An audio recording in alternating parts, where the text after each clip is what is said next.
जी हाँ दोस्तों, आप लोगों को फिर से मैं अपनी रीजनिंग क्लास में स्वागत करता हूँ। सबसे पहले आज मैं आपको बताने वाला हूँ वर्ग के अंदर वर्ग का काउंटिंग करना। फिगर काउंटिंग में पहला टाइप मेरा क्वेश्चन है वर्ग के अंदर वर्ग को कैसे ज्ञात करना। जी हाँ दोस्तों, बिल्कुल आप सही सुन रहे हैं। ये एक बहुत ही अच्छा उपाय से मैं इसको बताने वाला हूँ।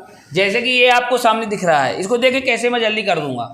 देखिए मैं इसको किस तरह करने वाला हूँ, देखिए आपको मैं समझाने की कोशिश करूंगा। ये वर्ग नहीं है, सॉरी, मैं आपको समझाऊंगा वर्ग के अंदर वर्ग को ज्ञात करना। देखिए कैसे होगा वर्ग के अंदर वर्ग ज्ञात करना, देखिए मैं बताने की कोशिश करूंगा आपको। ये वर्ग है, वर्ग ही होना चाहिए, लंबाई चौड़ाई ऊंचाई सब बराबर होना चाहिए। हाँ, तो वर्ग के अंदर वर्ग कैसे ज्ञात करेंगे, देखिए सबसे पहले आप 1 2 3, ठीक है, आपको क्या करना है 1 2 3, तो 3 है आपका, वेरी गुड, 1 2 3 है, समझ में आ गया पहला यूनिट। दूसरा 1 2 1 2 3, ऐसा नहीं है 1 2 1 2 3, क्यों नहीं हो सकता भाई? आप ये बताइए 3 इंटू 3, 2 इंटू 2, 1 इंटू 1, आपको ये ट्रिक लगाना है। आपको एक बार ही काउंट करना पड़ेगा। जैसे 3 है, यहाँ भी 3 है, तो 3 3 2 2 1 1, तो 3 3 जा कितना हुआ 9, 2 2 जा 4 और 1 1 जा 1, 9 4 13 1 15, 9 4 13 1 14। आपको टोटल इसमें कितने फिगर हैं? 14 हैं। Same to same 1 2, 2 into 2, 1 into 1, 2 2 जा 4, 1 1 जा 1, यानी 4 1 5, यानी कि इसमें कितने पूरे वर्ग हैं? आप 5, 1 2 3 4 और एक पूरा 5। समझ में आ रहा है?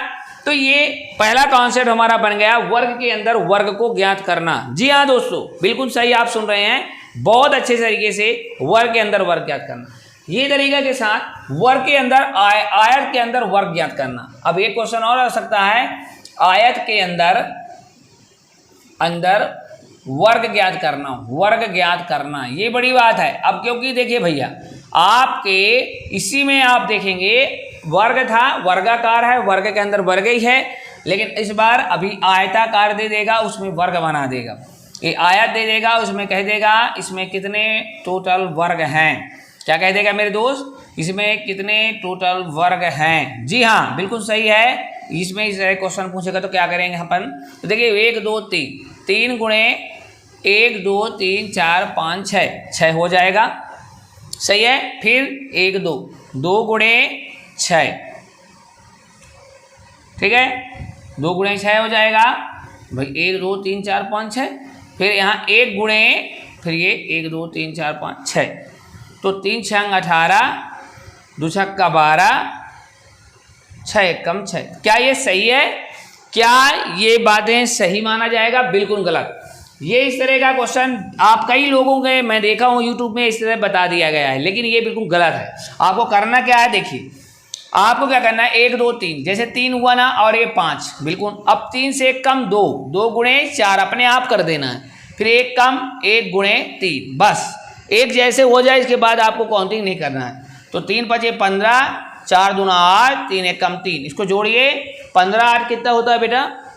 15 23, 23 3 हो गया 26, यानी टोटल कितने वर्ग हैं इसमें? 26 हैं। इस तरह के क्वेश्चन वर्ग के अंदर वर्ग ज्ञात करना, आयत के अंदर आयत ज्ञात करना, ये सब चीज़ें आपको यहाँ आते हैं और इसको समझना होता है। जी हाँ दोस्तों, बिल्कुल सही है। इस तरह से और टाइप के क्वेश्चन हम इस तरह से देखते हैं।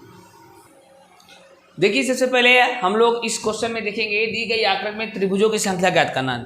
बहुत ही जल्दी, बहुत ही अच्छे से सिस्टमेटिक ढंग से बताने जा रहा हूँ। सबसे पहले आप ये बताइए त्रिभुजों की संख्या, आप ऐसे निकाल लेंगे, बहुत जल्दी काउंट करेंगे, 1 2 3 4 काउंट करते जाएंगे, फिर उसमें निकालते भी जाना है। दोबारा काउंट भी नहीं होना चाहिए उसको, वो दोबारा उसी को नहीं काउंट करना है, ये भी दिमाग में रखना है। इसलिए मैं एक ट्रिक बता रहा हूँ, बिल्कुल बिंदास ट्रिक है, टेंशन नहीं लेना। आपको क्या करना है, यहाँ पे काउंट कर लेना है। देखो कैसे, देखो 1 2 3 4 5 6 है, 6 कर दो, फिर आप कम होते जाना, 5 4 3 2 1, 6 5 11, 11 4 15, 15 3 18, 18 2 20 1 21। आप देख लीजिए, आप काउंट करके देख लेना, इसमें 21 कम से कम आप लोग यहाँ पे बात करेंगे तो आपको 21 जो है त्रिभुज इसमें देखने को मिलेगा। मतलब कुल त्रिभुजों की संख्या इसमें कितनी होगी? 21।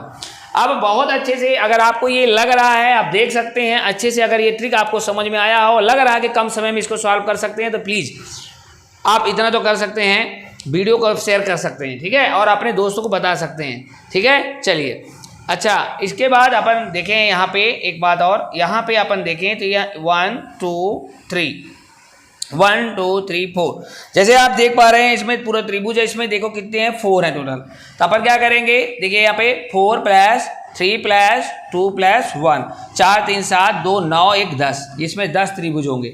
इस तरह का आप बहुत जल्दी से त्रिभुज निकाल सकते हैं। कैसे निकाल सकते हैं, समझ में आ गया है ना भैया। 1 2 3 4 काउंट किए, यानी 4 है, 4 प्लस कम होते जाना, उसको प्लस कर देना, समझ में आ गया। इस तरह के त्रिभुजों की संख्या हम बड़े आराम से निकाल सकते हैं। लेकिन कभी कभी कोई कहता है कि सर अगर ऐसे दे दे तो कैसे, देखिए आपको कह देगा सर ऐसे है, ठीक है, आपने अभी तक हमने बताया बहुत अच्छी बात, लेकिन ऐसे ऐसे अगर इस तरह का त्रिभुज भी बन जाता है तो ऐसे ऐसे में एक त्रिभुज भी इधर इस भी बेस को, तब फिर क्या करेंगे।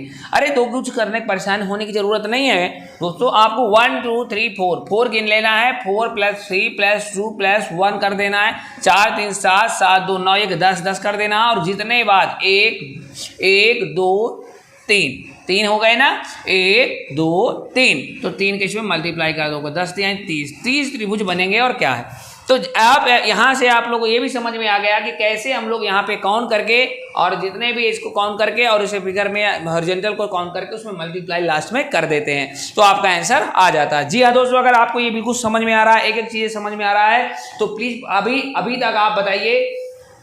अगर आपको पूरी बातें क्लियर हो रही है, लग रहा है, तो जितने भी प्ले इसमें और जितने भी इस चैनल में या जितने भी इस ऐप के ये ऐप में वीडियो पड़े हुए हैं उनको पूरी आप देखेंगे तो और आपको और कॉन्फिडेंस बढ़ जाएगा, ठीक है। चलिए नेक्स्ट आपको और तरह से क्वेश्चन आते हैं जिसको हम अच्छे तरह से देखना चाहेंगे। देखिए इसके बाद ये जैसा कि दोस्तों आप लोग ये फिगर आपको दिखाई दे रहा है, इस फिगर में ऐसे फिगर बना करके आपसे और फिगर जोड़ करके, बहुत सारे फिगर जोड़ करके, और इसमें पूछ देगा कितने त्रिभुज हैं। जी हाँ, ऐसे आपने क्वेश्चन देखा होगा, समझा भी होगा, तो मैं आपको बताना चाहूँगा कि ऐसे क्वेश्चन को हम कैसे जल्दी से सॉल्व करते हैं। पहली बात तो आप जान लीजिए कि जैसे ऐसे स्ट्रक्चर होते हैं बेटा, इससे कम 8 त्रिभुज होते हैं। ऐसे बने हुए स्ट्रक्चर में अगर 2 विकर्ण बने हुए हैं एक वर्ग में, तो इसमें बने हुए त्रिभुज में हमेशा 8 त्रिभुज होते हैं। जैसे 1 2 3 4 ये हो गए, पूरे ये 5 हो गए, पूरे ये 6 हो गए, पूरा ये 7 हो गया, पूरा ये वाला 8 हो गया, कुल मिला के इसमें 8 होते हैं। पहले तो आप जान लीजिए, बहुत मत काउंट करना, जब भी एक ऐसे जुड़े ऐसे मिले तो आपको 8 त्रिभुज लगा ही देना है, क्योंकि देखो मैंने 1 2 3 4 एक हुआ, एक ये पूरा 1, फिर ये पूरा 2, फिर ये 3 और ये फिर एक 4 और, तो 4 4 8 होगा कि नहीं। एक चीज़ और मैं आपको यहाँ पे समझाना चाहूँगा। जी हाँ दोस्तों, जो आप बताना है, जो आप जानना चाह रहे हैं वो ये है कि आपको अगर ये 8 8 2 ठो अगर मिल जाते हैं, तो जैसे 8 8 मिलते हैं तो आप आज के बाद जान लीजिए ये 8 8 मिलने के बाद कितने नए त्रिभुज का निर्माण होता है, तो 2 नए त्रिभुज का निर्माण हो जाता है। वो कैसे, देखिए आपको मैं समझाना चाहूँगा वो त्रिभुज कैसे बनता है। एक ये से ये पूरा एक त्रिभुज बन गया, और इसी तरह से ये और ये मिल करके एक त्रिभुज बन गया, यानी 8 8 तो थे पहले से ही, 2 त्रिभुज और बन गया, यानी एक और मिल जाने से 2, यानी इस तरह के फिगर अगर 2 मिलते हैं मेरे दोस्त, अगर इस तरह के फिगर अगर 2 मिलते हैं तो आप देखेंगे ये और इधर ये और ये 2 त्रिभुज और बढ़ जाता है, यानी 8 8 8 होने के बाद 2 और बढ़ जाता है, 8 2 10 और 8 18, यानी कुल मिलाकर के 18 त्रिभुज का निर्माण हो जाता है 2 इस तरह के बॉक्स मिलने से, ठीक है। अब आप हम लोग जान चुके हैं। इसके बाद जैसे जैसे आगे और बढ़ते जाएंगे आपको समझ में आता जाएगा। जैसे अपन दिमाग लगाएं, अब वो ऐसे आपके स्ट्रक्चर में ऐसे भी देखने को मिलेगा। जैसे देखिए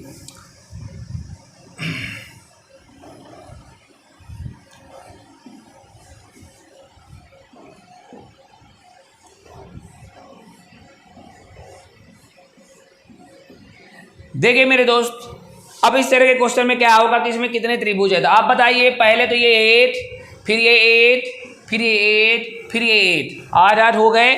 चलिए आप बोलेंगे अब इन दोनों के मिलने से 2 बनेंगे, अब इन दोनों के मिलने से 2 बने, इन दोनों के मिलने से 2 बने, और इन दोनों के मिलने से 2 बन गए। जितनी बार मिला गया उतने 2 बनेंगे, 1 2 3 और ये 4, तो आप 8 8 8 8 8 चौको 32, पहले 32 और 4 मिला के टोटल 36। यानी इसमें देखा जाए तो कितने त्रिभुज हैं बेटा, तो आप कहेंगे 36। बिल्कुल नहीं, इतने ही बस नहीं होता है। देखिए 8 गुणे 4 पहले करेंगे, 8 गुणे 4 ये हुआ 36, बस नहीं होगा, अभी हम बता रहे हैं, रुकिए।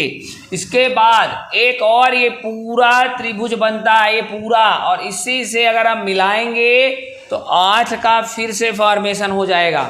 8 और जुड़ गया, और जब ये 8 जुड़ गए तो इन्हीं के 8 में से ये कहीं ना कहीं 4 का फॉर्मेशन और बन जाता है। मैं आपको याद करा रहा हूँ, जी हाँ याद ही करा रहा हूँ, क्योंकि इस तरह के डायग्राम आए हुए पेपर में है। आपको मैं जो बता रहा हूँ वो आप करिए, क्योंकि इसमें ना आपको इतना टाइम रहेगा काउंटिंग करने का। मैं आपको बता रहा हूँ, पहले 8 8 8 8 कर लेना, फिर 2 2 2 बना लेना, यानी जितने 8 रहेंगे उतने 2 बन जाएंगे। तो जो 2 4, मतलब एक तरह से हम बात करें तो देखिए 8 चौको 32 हुआ 32। आप कहेंगे हाँ, फिर मैंने 8 जोड़ दिया, क्योंकि ये 8 पूरा बन गया, 8 40 हो गया। और इनके साथ साथ मैं आपको 4 का और फॉर्मेशन बना रहा हूँ। 4 का कैसे फॉर्मेशन बनेगा, हर एक त्रिभुज, 3 त्रिभुज, जैसे ये 3 त्रिभुज मिलेंगे ना, एक ऐसे बनेगा, अब ये 3 त्रिभुज में एक ऐसे पूरा बन जाएगा, फिर इसके एक बार, मतलब हर 3 त्रिभुज की दिमाग के 4 और बन जाएगा, तो 4 और मिलेगा तो आपका हो जाएगा 44। यानी आप याद कर लीजिए कि जब 8 8 के 4 त्रिभुज साथ में मिलते हैं तो 44 त्रिभुज का इस तरह के बनते हैं। 4 अगर चतुर्वर्ग मिलते हैं तो उनमें 4 और मिल जाते हैं, यानी जो 44 त्रिभुज का निर्माण होता है। ये आप याद कर लो, चाहे कुछ कर लो, आप चाहे कैसे भी कर लो दोस्तों, आपको याद करना है, क्वेश्चन में आता ही आता है। इसीलिए आपको चाहिए कुछ भी करना है, आपको खुद समझना है, आपको क्या करना है, कैसे करना है, अब आप खुद समझदार हैं, समझ गए होंगे, ठीक है। तो अगर आपको ये फिगर वाला इतनी बातें समझ में आई हो दोस्तों, तो अब मैं नेक्स्ट में आपको प्रैक्टिस सेट कराऊंगा, और आगे और भी टॉपिक टाइप है इसके, उस टाइप को समझाऊंगा, ठीक है। तो अगर आप ऐसी तरह से जुड़े रहिए, पूरी वीडियो देखिए लगातार, ठीक है। Thank you.